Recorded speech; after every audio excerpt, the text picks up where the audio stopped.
Hi friends, have you ever wanted to make a friend in another country? Maybe someone in Japan, Vietnam, Thailand, France, the United States, or maybe somewhere you've never even visited before. Years ago, having a pen pal usually meant writing a letter, putting a stamp on an envelope, and waiting weeks for a reply. Today, things are completely different. You can meet someone on the other side of the world in just a few minutes. But here's the interesting part. Even though we have Facebook, Instagram, TikTok, and hundreds of other social media platforms, many people still feel like they don't have enough real connections. We may have hundreds of followers, but how many people do we actually sit down and have a meaningful conversation with? That's where pen pals can be different. Today, I'm going to show you how to find a pen pal online, how to start a conversation, and how to turn a simple message into a real international friendship.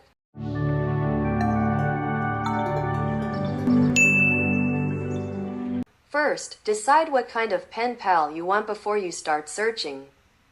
Ask yourself a simple question. Why do I want a pen pal? There isn't one correct answer. Maybe you simply want friendship. Maybe you're learning Spanish and want someone in Mexico or Spain to practice with. Maybe you're planning to visit Vietnam and would like to learn about Vietnamese culture from someone who actually lives there. Maybe you're retired, your children have grown up, and you simply have more free time and would enjoy having someone to talk to. Or perhaps you're curious about how ordinary people live in another part of the world. That's one of my favorite things about international friendships. You don't learn about another country from a travel brochure. You learn from a real person.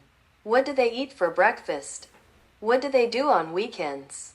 How much does an apartment cost? What holidays does their family celebrate?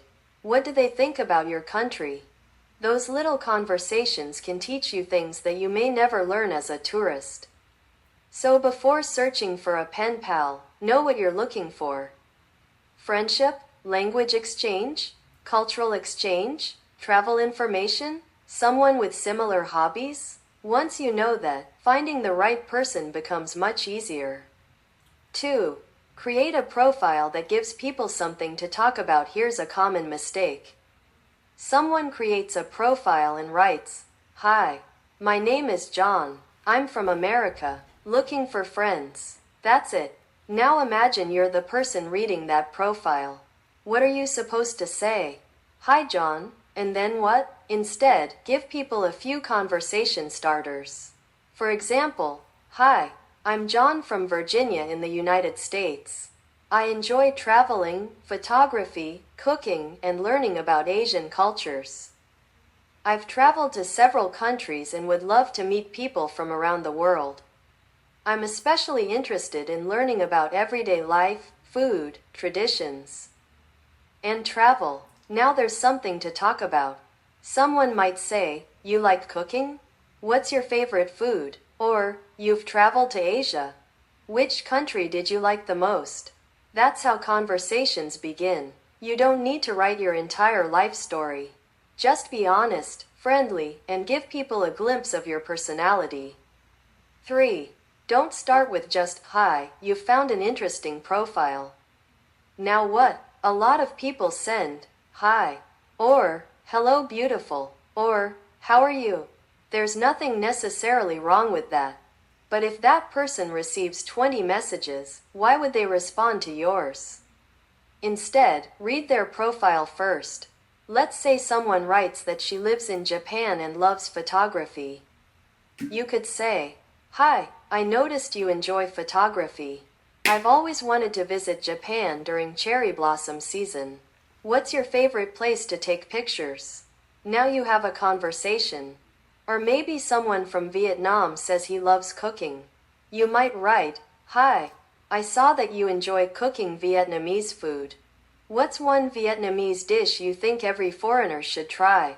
That's much more interesting than, "Hi." The secret is very simple. Show people that you actually read their profile.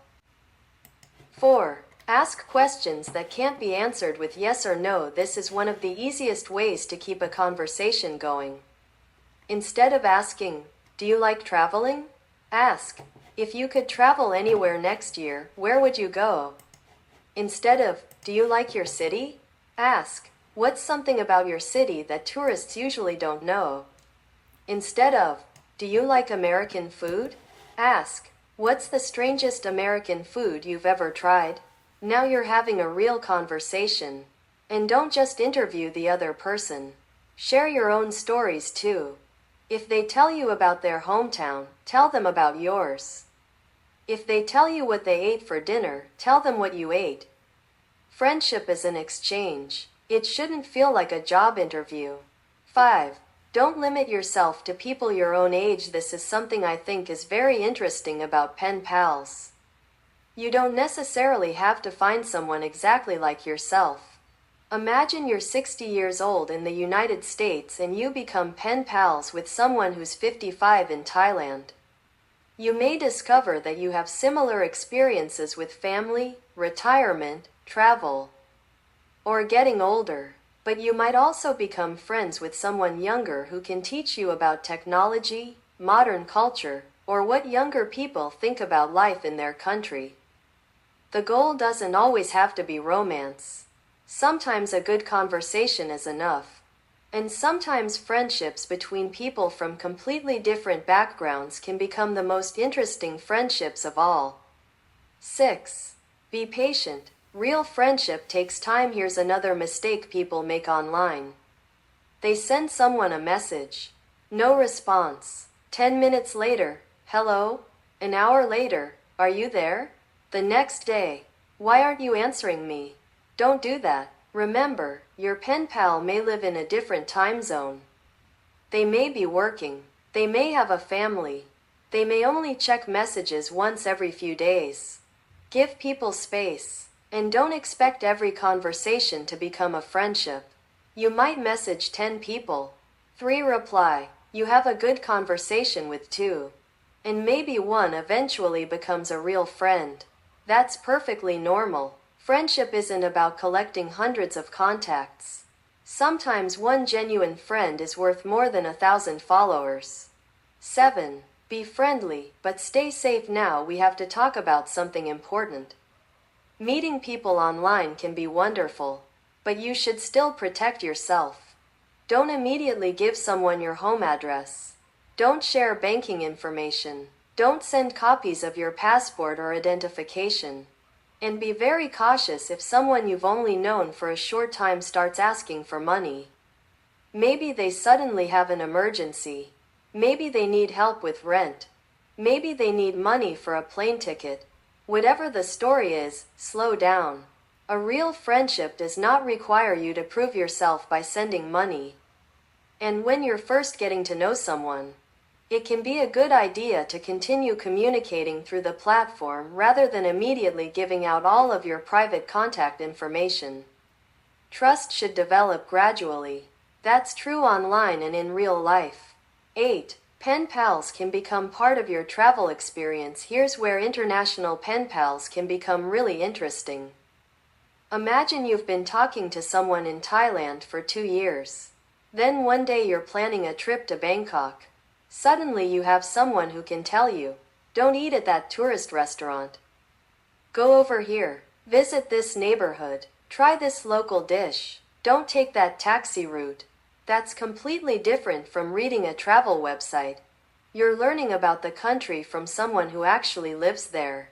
And if both people are comfortable and have built enough trust, maybe one day you meet for coffee in a public place. A person who began as a stranger on the other side of the world can eventually become someone you genuinely consider a friend. That's the beauty of being a pen pal. So where can you find pen pals? There are many ways to meet people today. Social media, language exchange communities, travel groups, and dedicated pen pal websites. If you're specifically interested in finding pen pals from different countries, you can also visit apenpals.com. Apenpals.com is a community where people can create a profile and look for pen pals and friends from around the world. You can introduce yourself, talk about your interests, and search for people you'd like to get to know. The important thing is not to send the same generic message to everyone.